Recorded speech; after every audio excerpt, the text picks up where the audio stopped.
other news, parents protest to National Assembly over kidnapped students.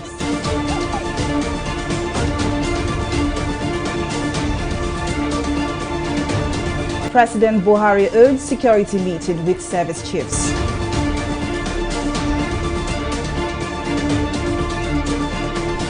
And presidency reiterates commitment to one Nigeria.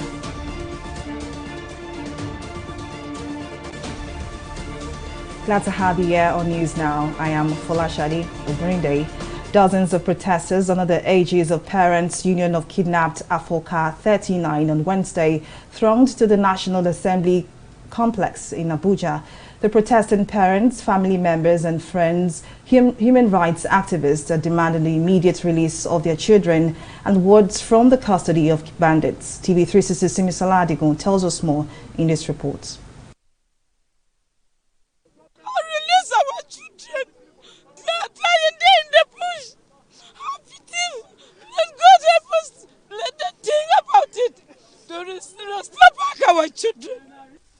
The pain of motherhood, the agony of losing a child. These are feelings that cannot be explained in words. It's well over 50 days since about 39 students of the Federal College of Forestry Mechanization, Afaka, Kaduna State, were kidnapped from their hostels. While 10 of the kidnapped students have been released by their captors, 29 others are still in captivity since March 11. As they carry us from the hostel to the forest, then they were able to flogging us, beating us then, and video. Since as they flogging us, there will be video us then from there. And I said that if anyone should try escape, that they will shoot that person. Then from there, we now tell each other that everybody should be cooperative. The Kaduna State Governor has insisted that it will not negotiate with kidnappers and bandits. That is why the parents are here at the National Assembly to plead with the lawmakers for a solution. Make una help us. This one is too much. It's too much. Last year I said cholera. This year kidnapper. People were they supposed to don't graduate since last year. I beg make una help us. Help us and bring our children. These children were there within the period of Hamatan. They are there within the period of heat. They are there now. The rain has started, and all these 3 seasons they have experienced it. The other time videos were released, and all of us were crying. Our children in the bush are looking at us as parents that have failed them. I feel sad for all these kids who are in captivity, students who wanted a bright future. They could as well have taken to kidnapping themselves so that they can make quick money. But they opted to go to school, and look at what our government has done to them. Responding, the Deputy Clerk of the National Assembly, Bala Mohammed, who received the protesters, urged the group not to despair, adding that the parliamentarians will give their request an immediate attention towards securing the release of the students. You came here, to the right place. We have listened to your grievances.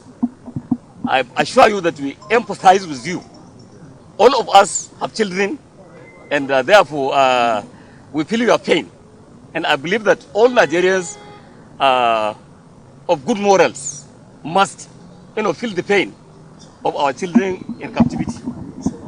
So therefore, I'm not a politician, therefore I'm not making a political statement. I will convey, your demands and your requests to our principal officers, the President of the Senate, and the Honorable Speaker of the House of Representatives. And I assure you that they have listening ears. So together with the parliamentarians, I assure you they will give all the attention and care needed to this problem that is on our hands. Bandits have held the northwest and central Nigeria hostage for some time now, with mass kidnapping and killings. The The military has also intensified action against the kidnappers, while the presidency has promised to take profound measures to curb insecurity in the country. Simisola Digun, TV360 News. President Muhammadu Buhari has presided over a security meeting at the presidential villa in Abuja. The meeting, which was summoned by the president last Friday, was adjourned to Tuesday. Vice President Yemi Osinbajo, the National Security Advisor, Babagana Monguno, and all heads of the nation's security agencies were present at the crucial security meeting, which was convened in response to the security challenges ravaging several parts of the country. The presidency has been under pressure in recent times due to deteriorating security situation in the country. The military high command has declared that there is no plan whatsoever to overthrow the democratically elected government of President Muhammadu Buhari, as being rumored in some quarters. This was contained in a statement released by the acting director of the Defense Information, Brigadier General Onyema Nwachukwu. The defense headquarters, while reacting to the statement by the senior advocate of Nigeria, Robert Clerk, who suggested that the current political leadership should hand over power to the military for the purpose of restructuring, said the Nigerian military wishes to dissociate itself from such anti-democratic utterance and position. The army said it shall continue to remain apolitical, subordinate to the civil authority, and firmly loyal to the president. And still on security matters, the presidency has reacted to an alert by the Department of State Services on claims that sinister plans were in the works to wreak havoc on the government's sovereignty and corporate existence of the country. The special advisor to the president on media and publicity, Femi Adesina, in a statement on Tuesday, said the plans are being championed by some religious and past political leaders with the intention to eventually throw the country into chaos to create an undemocratic change of leadership. Adesina said evidence shows that these disruptive elements are now recruiting the leadership of some ethnic groups and politicians around the country. The presidency promised to keep the nation as one indivisible entity, even if some unruly feathers will be ruffled in the process. The chairman of the Miyetti Allah Cattle Breeders Association of Nigeria, MACBAN, in Kogi State, Wakili Damina, has been abducted. The state secretary of MACBAN, Adamu Abubakar, confirmed that Damina was abducted last Friday by some armed men dressed in army camouflage. Quoting eyewitnesses, he said the abductors, numbering about 8, came in a white bus at about 12 noon to forcefully take away the chairman from his house in Chikara village. Abubakar said a search party raised by MACBAN had visited other places, including abattoirs in and around Abuja, to no avail. The police also confirmed that the whereabouts of the Miyetti Allah chairman is still unknown. And following recent security threats in Nigeria and the situation in border countries, President Muhammadu Buhari has approved the establishment of the National Center for the Control of Small Arms and Light Weapons. The presidency says the decision is part of efforts to restructure the country's security architecture. Reacting to this development, security expert Ilyasu Gadu says the best results will come if existing agencies can cooperate to mop up small arms rather than setting up a new agency. It's not enough to just set up an agency. You need to be able to get all the necessary agencies of government to help and to work. This agency, for instance, is very much a bureaucracy. It needs all the agencies, the army, the military, the DSS, the NIA, that's National Intelligence Agency, the Department of State Security. You need also the customs, the immigration, the police, and all the other arms should cooperate with this. And even Nigerians at large, government agencies, have to cooperate with this agency, because the reach, or rather, the number of small arms in this country, as the Abu Salam Peace Committee said, is about 6 million. That's quite a huge number, and we cannot allow such proliferation of arms to continue in the country, because we are going to have a problem in future, in the not too distant future, in our hands. And if we do not mop up these arms, then we are going to have a situation whereby almost everybody will be armed, and then the next thing we have is the insurgency would not just be within certain areas, but even within our homes, in our vicinities. President of the Senate, Hamad Lawan, has disclosed that the service chiefs and heads of security agencies would on Thursday appear before the upper chamber to brief it on efforts to address the spate of insecurity in the country. Lawan made a disclosure in an announcement during the commencement of Tuesday's plenary proceedings. According to him, the appearance by the service chiefs is in response to a resolution by the Senate last week Tuesday that the service chiefs and other heads of security agencies be invited against the backdrop of heightening insecurity across states of the Federation. We have now fixed the date for our briefing to be Thursday, the 6th of this month, a day after tomorrow. I want to appeal to all of us that the briefing will take from the service chiefs and other security agencies will be very crucial for us to be properly informed, properly guided, and that if there is any request for supplementary budget, we should be able to understand why we should consider and approve such requests. On Thursday, the only item on the order paper will be the briefing. We make that as a special day for the engagement, the interaction between the Senate and the service chiefs. The federal government has again announced an extension of the deadline for mobile subscribers to link their national identity number NIN with their SIM cards. The new deadline of June 30 marks the fourth extension of the NIN SIM linkage exercise. The 2-month extension from an initial deadline of May 6 follows complaints by several Nigerians, including UTME candidates who have still been unable to register for the NIN.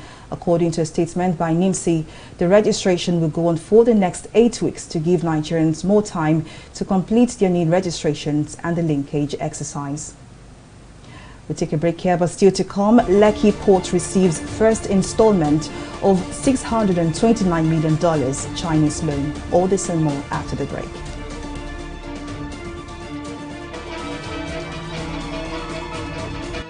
Opinions are free. Facts are sacred, but truth is universal. How, in practical terms, can we, for instance, de-escalate the tension? President must see himself as the President of the Federal Republic. We know where the enemy is. 3 places. The Lake Chad Basin, the border area between Nigeria and Cameroon, and then the Sambisa Forest. On TV360, we give you a complete dose of everything. Opinion, facts and undiluted truth. I hardly believe what politicians say in this part of the world. A new Nigeria is possible, a future is possible. We delve into the issues, dissect it so that you can understand it, use it to take action. I don't think there's any need for any governor to look for grant for ranching. TV360, dissecting the issues. Welcome back. Well, let's take a recap of some of our top stories. The Military High Command has declared that there is no plan whatsoever to overthrow the democratically elected government of President Muhammadu Buhari, has been rumored in some quarters. This was contained in a statement released by the Acting Director of the Defense Information, Brigadier General Onyema Nwachukwu. We also told you that the presidency has reacted to an alert by the Department of State Services, DSS, on claims that sinister plans are in the works to wreak havoc on the government, sovereignty and corporate existence of the country. In case you missed any of our news bulletin or for more updates, do log on to our website on www.tv360nigeria.com. You can also follow us on our social media platforms on Twitter, Instagram, YouTube and Google Plus at TV360 Nigeria. On Facebook, we are at TV360 Online.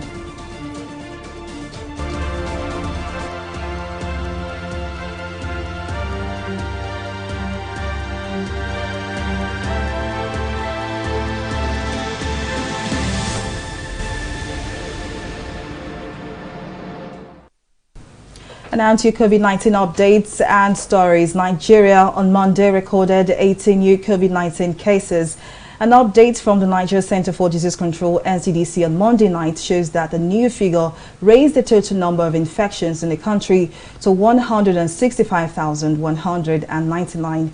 According to the update, no new death was recorded from the virus, which has already claimed 2,063 lives in the country.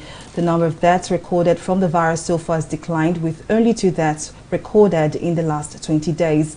The 18 new cases were reported in 5 states. Lagos recorded 8 cases, while the FCT and Edo had 6 and 2 cases respectively. India on Tuesday confirmed more than 20 million coronavirus infections in the official total, though the figure is believed to be a vast undercount. A surge in COVID-19 cases has left the country's healthcare system at breaking point, with hospitals running out of oxygen and nearly all hospital beds occupied. Indian opposition leader Rahul Gandhi has called for a nationwide lockdown as the country's tally of coronavirus infections surged past 20 million, becoming the second nation after the United States to pass the grim milestone. We take a break here and return with more stories in business. To stay with us.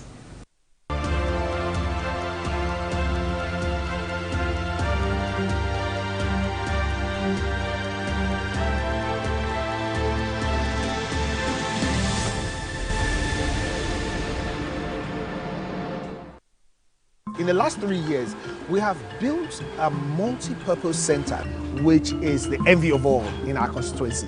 And I can tell you that the people who are living there are already enjoying it.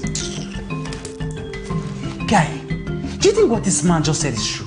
See, I seriously doubt. I'm sure it's one of those their silly lies. And wait, do you know there's a way to find out if these things he's saying is true or not? This is the Construct app. It gives people like us a sure way to track implementation of constituency projects. It gives valid and verified information on location of projects, amounts allocated, amount funded, the level of job done, and even the profiles of concerned legislators. You and I can post directly on this app. Are you serious? This is the Go-To app if you want to know how our Commonwealth is being expanded by the government. Wow. Let's even see if what this man said is true. Show me. The Construct app is developed by Other People Nigeria with support from USAID and is available on both Google Play Store and Apple Store. And it's true. Of course, I told you.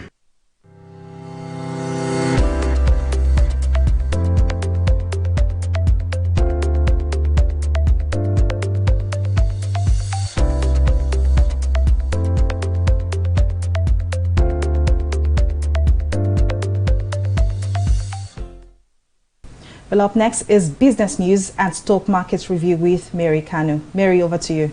Thank you very much for that, Shadi. And now in business, Lekki Port Enterprise Limited has received the first installment of the $629 million loan facility from China Development Bank for the construction of the Lekki Deep Sea Port. Now, according to the managing director of the company, Du Ruogang, the first installment of the loan facility to the tune of $60 million was received after the company had satisfied all the conditions for the release of the funds. The $629 million loan facility agreement with China Development Bank was signed in Lagos in 2019 to provide the funding for the deepest seaport in the sub-Saharan African region.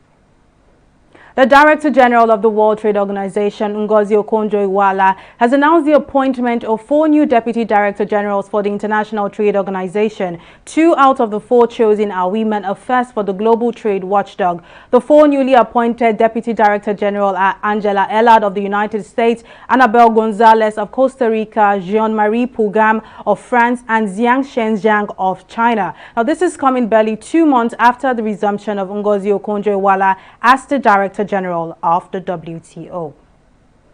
Well, we'll take a pause here and return with stock market reviews. Stay with us.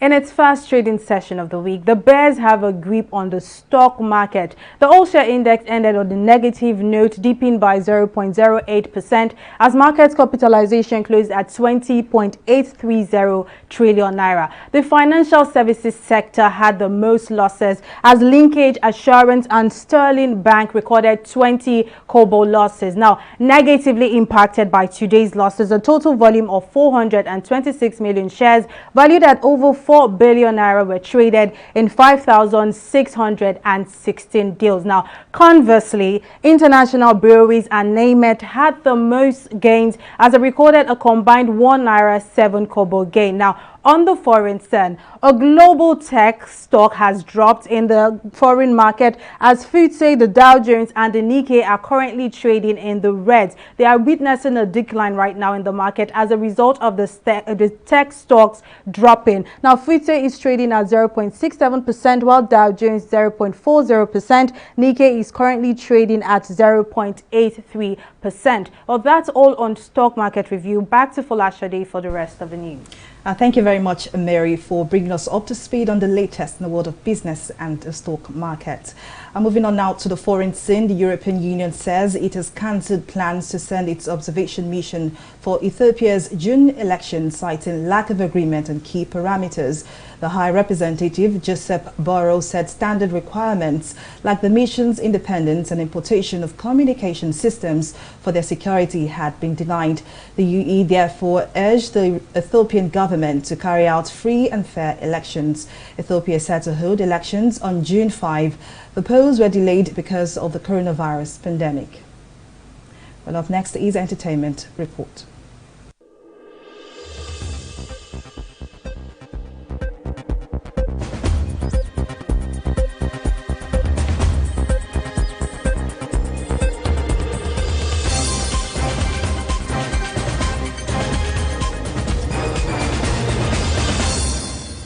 Lagos State Governor Babajide Sanwo-Olu recently played host to Nigerian skit makers Ikorodu Boys. The governor celebrated the young filmmakers and their global acclaim in a tweet via his official Twitter handle, and he highlighted the state's commitment to developing creative talents. Recall the young skit makers recently made a Times Square billboard feature. The skit making group, consisting of 3 brothers and a cousin, have gone on to garner international acclaim with their funny remakes of Hollywood trailers and music videos. Director Niyi Akimolayan has opened up on one of the biggest challenges faced in New Nollywood. Akimolayan recently tweeted how New Nollywood, which is a term used to describe films made after the rebirth of cinema in the Nigerian film industry, struggles with classism. The filmmaker's tweets attracted reactions from other filmmakers, confirming that the industry struggles with a culture where certain opportunities are available to certain class of people. Basketmouth has released multiple teasers ahead of the release of his new short film, The Confession of a Bandit. The top comedian and film producer first announced the short film on April 28th with a poster and details about the project. The new teasers hint on the short film being a dark comedy, and it stars Basketmouth alongside comedians Bucci, Senator and Funnybone. And that is all that's we have for you in the entertainment segment of News Now.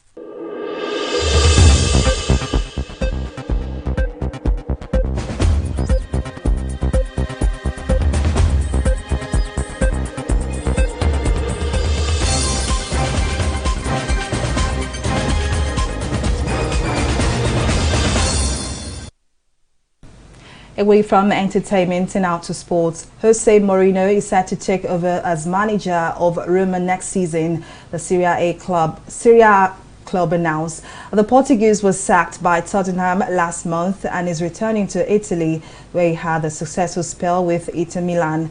Roma had earlier said the Paolo Foresco would leave his role as head coach at the end of this season. Bayern Munich says plans are on the way to deploy digital ticketing once fans are able to attend home games next season. Due to the COVID-19 pandemic, all home games have been played behind closed doors since March 2020. However, once hygiene restrictions are lifted and fans can attend home games again, the club plans to stop using paper tickets and put all ticketing online for 2021 and 2022. But that's it on our news bulletin. Thank you for watching. I am Fola Shadi. Have a great day.